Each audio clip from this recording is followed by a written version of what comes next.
حضرت عمرو بن شعیب اپنے والد سے اور وہ اپنے دادا سے بیان کرتے ہیں کہ ایک آدمی نبی اکرم صلی اللہ علیہ وآلہ وسلم کے پاس آیا اور کہا، میں فقیر ہوں، میرے پاس کچھ نہیں، ہاں میرے پاس ایک یتیم ہے جس کے مال کا میں سرپرست ہوں۔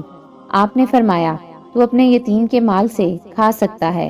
لیکن نہ تو فضول خرچی اور اسراف ہو، نہ اس کا مال ضائع کرنے والا، اور نہ اس یتیم کے مال سے کوئی جمع پونجی بنانے والا ہو۔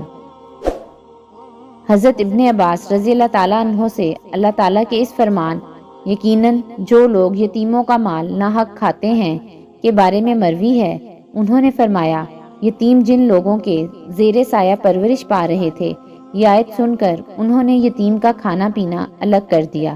حتیٰ کہ برتن بھی، لیکن اس سے مسلمانوں کے لیے مشقت پیدا ہوئی۔ پھر اللہ تعالیٰ نے یہ آیت اتاری، اگر تم یتیموں کے ساتھ مل جل کر رہو تو کوئی حرج نہیں، وہ تمہارے دینی بھائی بند ہیں۔ گویا اللہ تعالیٰ نے ان کے ساتھ مل کر رہنا جائز قرار دے دیا۔ حضرت ابو ہریرہ رضی اللہ تعالیٰ عنہ سے روایت ہے کہ رسول اللہ صلی اللہ علیہ وآلہ وسلم نے فرمایا، 7 مہلک کاموں سے بچو۔ پوچھا گیا، اے اللہ کے رسول، وہ کون سے ہیں؟